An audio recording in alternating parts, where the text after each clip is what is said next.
আপনি যদি এক মাসে $50 আর্ন করেন, আপনি পরের মাসে ভাত খাইতে পারবেন কিনা সেটাও আসলে নিশ্চয়তা নাই। আসসালামু আলাইকুম। আজকে আমি কথা বলবো ফ্রিল্যান্সিং এর ডার্ক সাইড নিয়ে। আমার 4 বছরের অভিজ্ঞতা থেকে আমি যে ধরনের ডার্ক সাইডের অভিজ্ঞতা পেয়েছি, আমি সেই বিষয় নিয়ে কথা বলবো আজকে। মূলত ফ্রিল্যান্সিং এরও কিছু ডার্ক সাইড থাকে। মেইন যে ডার্ক সাইডটা সেটা হচ্ছে আনসাস্টেনেবল ক্যারিয়ার, অর্থাৎ বা আনসাস্টেনেবল আর্নিং।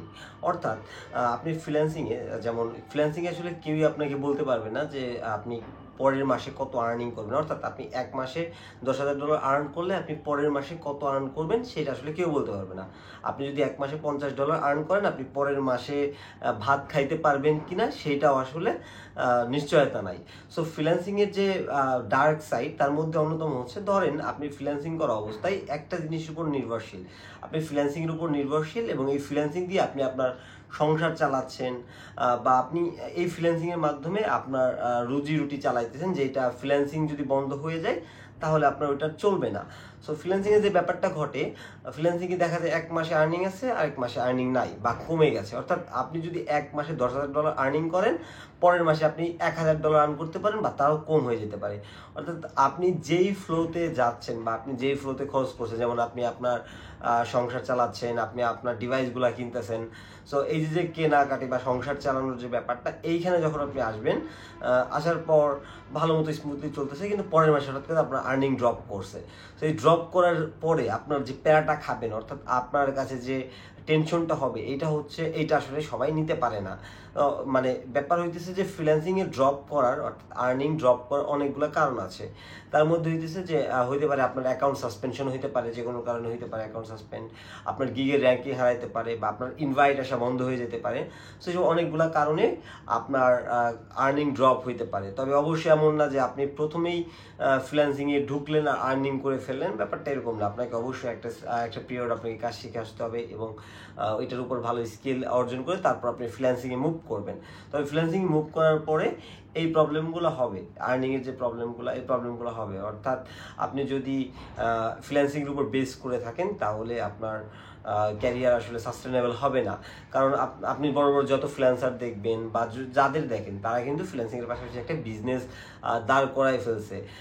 আর আপনি যদি নতুন ফ্রিল্যান্সার হন, আপনি প্রথম অবস্থায় আপনি টাকা পয়সা যা পাইলেন সব একবারে খরচ করে ফেললেন, সব জায়গায় আপনি মানে আপনি আপনার ইচ্ছা মতো খরচ করলেন, ব্যাপারটা এরকম করা যাবে না। যেটা মোস্ট ইম্পর্টেন্ট আপনাদের করতে হবে, এমন একটা সেফ ইনভেস্টমেন্ট করতে হবে। অর্থাৎ ফ্রিল্যান্সিংয়ের টাকা দেখা যাইতেছে যে আপনি যেই কাজটা 10,000 টাকা দিয়ে আপনি বাংলাদেশে করবেন, সেই কাজটাই আপনি বাইরের কান্ট্রিতে হইতেছে 1 লাখ টাকায় করতেছেন।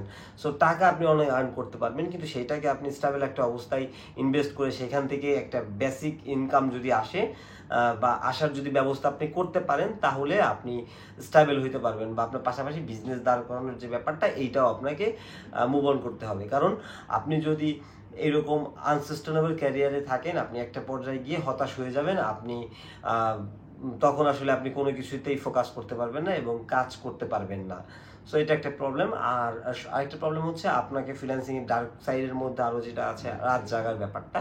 কারণ অনেক সময় ক্লায়েন্ট, দেখেন ফ্রিল্যান্সিংয়ে আসলে বস থাকে অনেকগুলা। এখন আমাদের বাংলাদেশে আমরা যখন জব করি, আমাদের বস থাকে একজন ইনস্ট্রাকশন শুনতে হয়। এখন আপনি ফ্রিল্যান্সিংয়ে একসাথে 4, 5টা, 6টা, 7টা কাজ আপনি একসাথে নিয়েছেন। এখন সবাই তো ডিফারেন্ট বস, তাই না? সো সবার ইনস্ট্রাকশন আলাদা আলাদা থাকবে এবং সবার টাইম জোন আলাদা থাকবে। সো আপনাকে প্রেশারও বেশি নিতে হচ্ছে, আপনার মেন্টালি প্রেশার নিতে হইতেছে, ইভেন আপনার রাত জাগতে হইতেছে। সো এখানে আপনার শরীরের উপরে একটা প্রভাব পড়ে, বা আপনি শরীরের উপরেও একটা লোড যায়, যেই লোডটা আসলে হ্যান্ডেল না করতে পারলে আপনি অসুস্থ হয়ে যেতে পারেন, আপনি বিভিন্ন ধরনের রোগে আক্রান্ত হতে পারেন। সো এটা একটা ডার্ক সাইড আপনাকে বলা যায়। এবং ডার্ক সাইডের মধ্যে আরও আছে, যেমন আপনি প্রথম অবস্থায় ফ্রিল্যান্সিং বলতে হইতেছে যে খুব ইজি মনে করি আমরা প্রথম অবস্থায়, কিন্তু অ্যাকচুয়ালি ফ্রিল্যান্সিংটা অতটাও ইজি না যতটা আমরা ভাবি বা আমরা দেখাই। যারা দেখায় বা যাদের কাছ থেকে দেখেন, তাদের আপনি ব্যাকগ্রাউন্ড চেক করেন, তারা প্রায় 5-6 বছর একটা পিরিয়ড পার করে এসে তারপর তারা ফ্রিল্যান্সিং করতেছে। বা যাদের লাক ভালো, তারা আরও মানে দেখা যায় 2-1 বছর কাজ শিখে ট্রাই করছে, তাদের লাক ফেভার করছে। ফ্রিল্যান্সিং লাকেরও একটা বিষয় থাকে, যে আপনার লাকেও ফেভার করে একটা ব্যাপার থাকে। সো এই আর কি। এখন আপনি যে বিষয়ে ফ্রিল্যান্সিং করতে চান, আপনি সেই বিষয়ে ফ্রিল্যান্সিং করতে পারেন। অবশ্যই ফ্রিল্যান্সিংয়ের আরও অনেক ডার্ক সাইড আছে, যেমন ক্লায়েন্টের যে প্রবলেমটা হয়, ক্লায়েন্ট আপনি প্রথম অবস্থায় পাচ্ছেন না, সো এই জায়গায় একটা প্রবলেম। আপনি যখন ক্লায়েন্ট পাবেন না প্রথম দিকে, তখন আপনি হতাশ হয়ে যাবেন, আপনার মনে হবে আমাকে দ্বারা কিছু হবে না। সো এই সব জায়গা থেকেও আপনাকে লেগে থাকতে হবে আর কি। সো লেগে থাকলে অবশ্যই আপনি ভালো কিছু করতে পারবেন। এবং সেফ ইনভেস্টমেন্টের যে ব্যাপারটা, আপনি যদি ফ্রিল্যান্সিংয়ে একটা পর্যায়ে যে আর্ন করা শুরু করেন এবং প্রথম অবস্থায় আপনাদের একটা ভালো জায়গায় যেমন জমিতে ইনভেস্ট করতে পারেন বা যে কোনো জায়গায় ইনভেস্টমেন্ট করে রাখা উচিত, যেখান থেকে আপনি একটা মানে পার্শিয়াল অ্যামাউন্ট আসবে, যেটা হচ্ছে আপনাকে আপনার যদি যখন ফ্রিল্যান্সিংয়ের আর্নিংটা ডাউন হয়েছে, অর্থাৎ একটা মাসে হয়তো বা আপনার আর্নিং আসে নাই, সো ওই মাসে যাতে আপনাকে কাভারেজ দেয়, অর্থাৎ আপনাকে হতাশ যাতে না হয় তাই যে আপনার আর্নিং নাই। সো যদি এরকম না হয় তাহলে আপনি ডিপ্রেসড হয়ে যাবেন, আপনার আসলে পরবর্তীতে কোনো কিছুতেই ফোকাস করতে পারবেন না, কাজকর্ম ঠিকঠাক করতে পারবেন না। সো সব কিছু জেনে বুঝে ফ্রিল্যান্সিং শুরু করা উচিত। সো সবশেষে যেটা বলবো, আমাদের এথিক্যাল হ্যাকিং লাইভ কোর্স 20 মে শুরু হতে যাচ্ছে এবং এটার সিট খুবই কম আছে। দ্রুত যারা রেজিস্ট্রেশন করেনি দ্রুত রেজিস্ট্রেশন করে নিই। আমি ডিসক্রিপশন বক্সে আমাদের এথিক্যাল হ্যাকিং লাইভ কোর্সের বিস্তারিত দিয়ে দিচ্ছি। আজকে পর্যন্তই। ভালো লাগলে অবশ্যই শেয়ার করবেন। আসসালামু আলাইকুম, থ্যাংক ইউ।